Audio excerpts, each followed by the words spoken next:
शिक्षा विधेयक शिक्षा ऐनमा परिवर्तित अवस्थामा पुग्दैछ।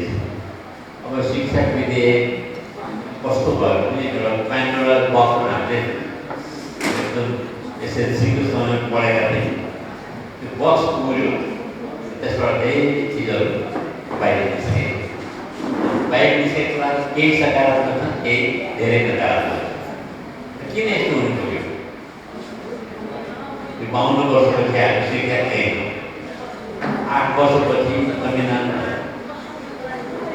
कार्यान्वयनपछि आएको मुद्दा 5 वर्षपछि ड्राफ्ट भएको थियो, मस्यौदा भएको थियो र अहिलेको अवस्थामा आएको मुख्य मुद्दा पनि शिक्षालाई मैले चाहिँ कसरी हेरेको भने त्यो मूलतः जनमैत्री नै हुनुपर्छ, छनौट मैत्री हुनु हुँदैन। यो कुरामा हाम्रो पाठशालाको साथीहरू हुनुहुन्छ, सामुदायिक विद्यालयको प्रतिनिधि साथीहरू हुनुहुन्छ र सबै खालको शिक्षाको प्रतिनिधित्व गर्ने प्रतिष्ठित प्रतिनिधि व्यक्तित्वहरू यहाँ हुनुहुन्छ। मैले एउटा निवेदन के गर्नुपर्छ भने सार्वजनिक शिक्षा गुणात्मक शिक्षा नै हो र गुणात्मक शिक्षा सार्वजनिक शिक्षा भएन भने त्यो फेरि छनौट मैत्री शिक्षामा परिणत हुन्छ। हामी छनौट मैत्री शिक्षाको शिक्षा ऐनले विधेयकले छनौट मैत्री शिक्षाको उकालो गरे हो कि होइन अर्को खालको शिक्षाको उकालो गरेर त्यो कुरा बुझ्न अलिकति गाह्रो भइरहेको। सम्बद्ध समितिका सभापतिकै समक्ष अब यसको बारेमा विशेष चर्चा होला। त्यस कारण त्यो चर्चामा यी मुद्दाहरू पर्छ। सार्वजनिक शिक्षा निश्चय पनि अहिले हामी बुझेको सामुदायिक शिक्षा नै। फेरि मैले दुईवटा कुरा उठाएँ, छनौट मैत्री कि जनमैत्री। जनमैत्री शिक्षा कस्तो हुनुपर्छ, छनौट मैत्री शिक्षा कस्तो हुनुपर्छ। छनौट मैत्रीको अगाडि जुन किसिमको विशेषण छ त्यसले स्पष्ट कस्तो किसिमको शिक्षा हुनुपर्छ त्यसलाई इङ्गित गरिसक्यो। तर सार्वजनिक विद्याको अगाडि हामीले भन्यौँ जनमैत्री शिक्षा। अघि हाम्रो डक्टर मित्रीले समाजवाद उन्मुख चाहिँ हाम्रो व्यवस्था पनि हुन्छ र शिक्षाको त्यो समाजमा उन्मुख प्रणालीलाई कसरी योगदान दिनुपर्छ त्यो कुरालाई पनि सम्बद्ध गर्नुपर्ने अवस्था हो। र हाम्रो दुर्भाग्यपूर्ण गर्नुपर्ने हुन्छ नेपालको जुन परिप्रेक्ष्य हो, नेपालको परिप्रेक्ष्यमा राजनीति अगाडि बढेको भन्ने छ, शिक्षा पछि पछि संसारमा यस्तो मैले थिएँ। शिक्षा अगाडि छ, राजनीति पछि। र अस्ति मात्रै मैले एउटा आदरणीय नेताको कुरा सुन्दै थिएँ। उहाँले के भन्दै हुन्थ्यो भने होइन शिक्षा तपाईँले राजनीति गर्नु भएन, त्यस कारण यो ऐनमा यो व्यवस्था गरिएको छ भन्नु है। हामीसँग यहाँलाई थाहा भएकै कुरा हो, लगभग सबै पार्टीका विस्तारित अङ्गको रूपमा शिक्षकका सङ्घ संगठन परिषद आदि इत्यादि छौँ। अब हामीले कस्तो किसिमको भाषा बुझिरहेको त्यो कुरा पनि हामीले साँच्चै गर्नुपर्ने। यो प्राकृतिक भाषा हो कि राजनीतिक भाषा? प्राकृतिक भाषा कम बोलिरहेको छौँ, राजनीतिक भाषा बढी बोलिरहेको। त्यो धेरै साथीहरूलाई चाहिँ सायद मन नपर्ने कुरा पनि, तर कालान्तरमा अन्तत गर्दा हामीले प्राकृतिक भाषा नै पेसाको भाषा नै बोल्नुपर्ने। र अहिले सरकारले जुन किसिमको विधेयक ल्याएर पेस गर्दैछ दर्ता भयो र त्यसमा कम प्राकृतिक भाषा भयो कि भन्ने एउटा सवाल पनि के थियो।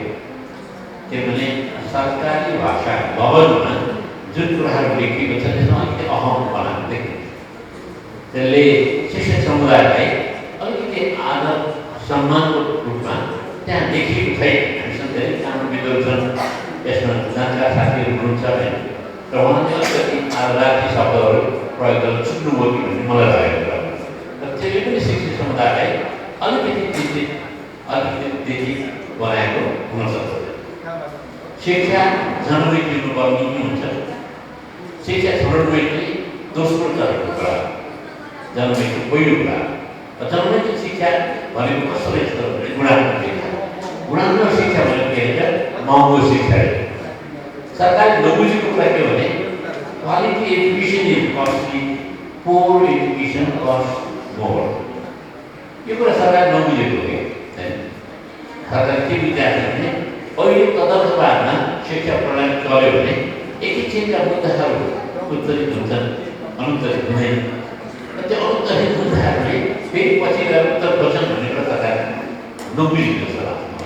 साथै हेर्दाखेरि यो अति कठिन प्रश्न पनि। त्यसले गर्दाखेरि सरकारले कुरा बिरेमा हुनु पऱ्यो। सार्वजनिक शिक्षा क्वालिटी एजुकेसन हो। क्वालिटी एजुकेसन महँगो हुन्छ, नराम्रो शिक्षा झन् महँगो हुन्छ। त्यो नराम्रो शिक्षा झन् महँगो हुन्छ भन्ने कुरा सरकारले बुझ्यो। समस्या त्यही हो, पोर एजुकेसन। त्यसले गर्दाखेरि यो शिक्षा विधेयकले अब यहाँ साथीहरूलाई यसो छलफल गर्दाखेरि यो शिक्षा विधेयक भन्ने कुरा पनि आयो। किनभने शिक्षा विधेयक प्रस्तुत भइसकेपछि सबैभन्दा बढी चिन्तित आन्दोलित शिक्षक समुदाय हो। यो विधेयक आइसकेपछि क्वालिटी एजुकेसनको बारेमा मैले विचार गरेँ। गुणात्मक शिक्षामा पनि त सरकारको लगानी के कति सरकार दायित्व के त्यसो बारेमा के पनि छलफल भएन। के को बारेमा छलफल भयो? शिक्षक साथीहरूको सेवा सुरक्षाको बारेमा छलफल। र सरकारले पनि के हो त शिक्षक समुदाय शक्तिशाली समुदाय हो।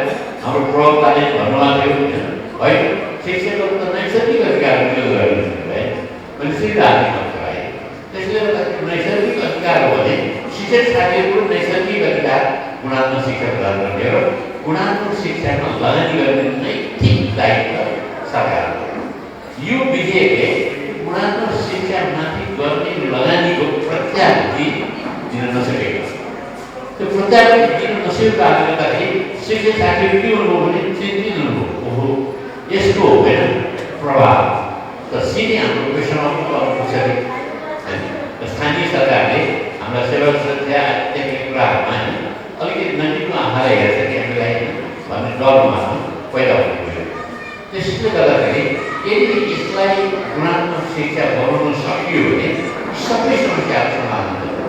र अहिले हाम्रो जुन सरकारी विद्यालय बनेका छौँ अथवा निजी बने, अब निजी शिक्षा चाहिँ हुँदैन, तर हामी प्राइभेट एजुकेसन भनेर भइरहेको जुन शिक्षा दिएको त्यो सार्वजनिक निजी हुँदैन।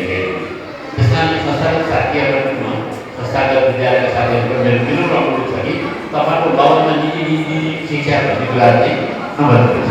आजदेखि यो सार्वजनिक शिक्षाले नै हामीले शिक्षा दिनुभयो समुदायका छोराछोरीलाई दिनुभएको छैन।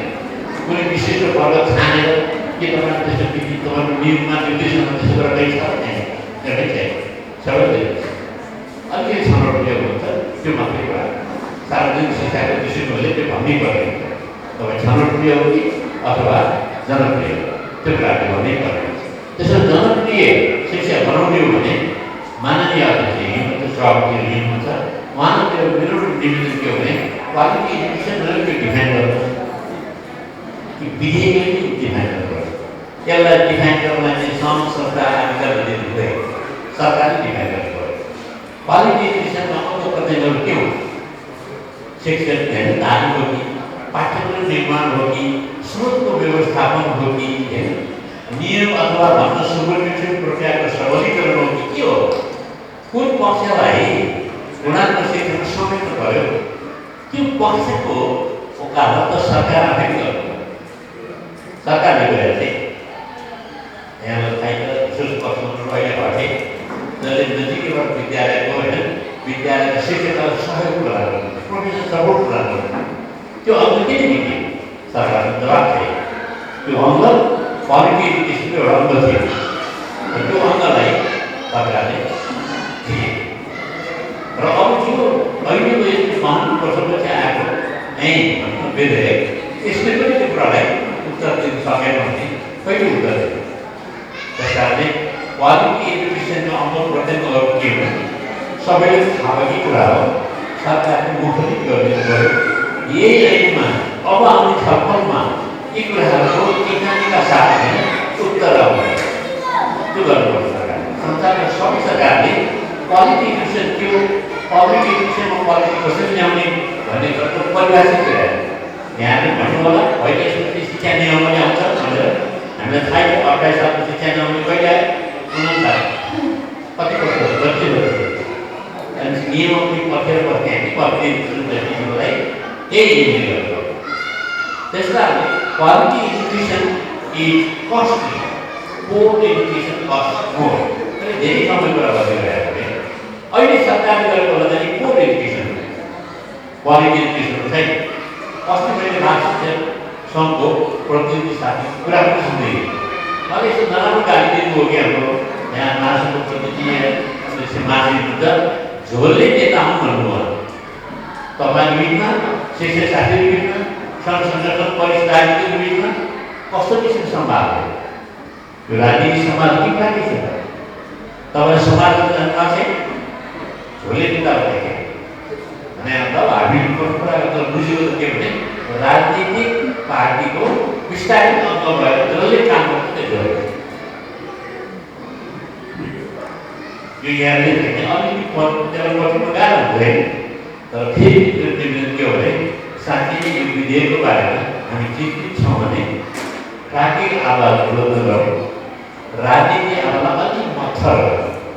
प्राकृतिक आवाज बुलन्द भएपछि हाम्रो राजनीतिक अधिकार विचार त्यसको प्रतिक्रिया त्यसैमा हुन्छ, शुद्ध हुन्छ।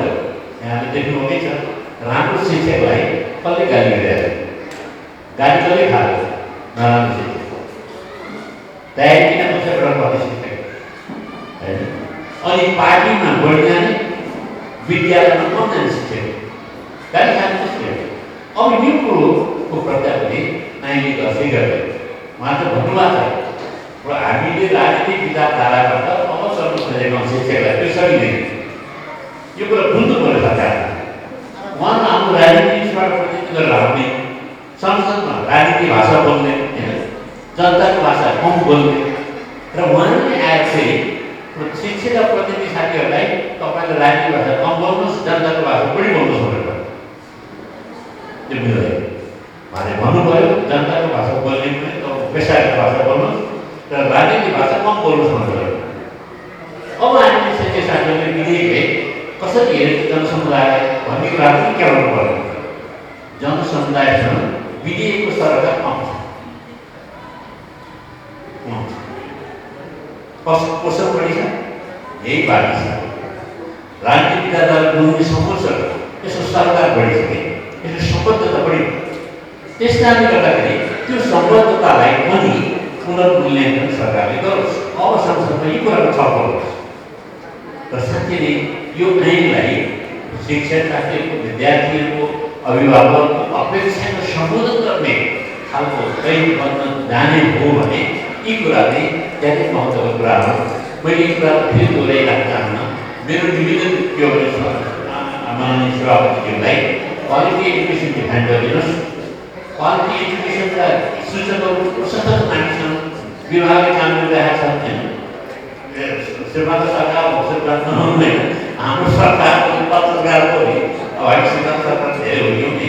त्यसो त्यही हामीले नेपाल सरकारको शिक्षा मन्त्रालय प्रति मन्त्रालयहरू छन्, त्यहाँ पिटी साथीहरू हुनुहुन्छ र उहाँसँग सोध्नु भयो क्वालिटी एजुकेसनको इन्डिकेटरहरू ल्याउँ र त्यो इन्डिकेटरहरू यहाँ हाम्रो हरेक विद्यालयमा त्यसको रियालिटी यथार्थमा अनुचित गर्नलाई के गर्नु पर्यो, यसमा बाध्य बनाउनुहोस् न शिक्षक साथीहरू।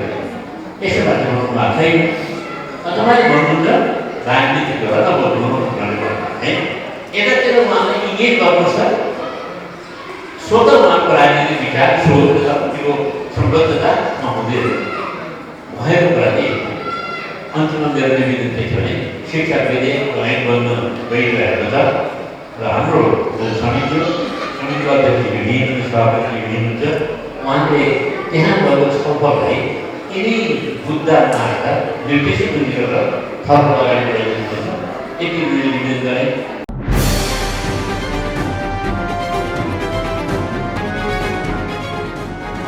तपाईको सूचनाको साथी दैनिकी.com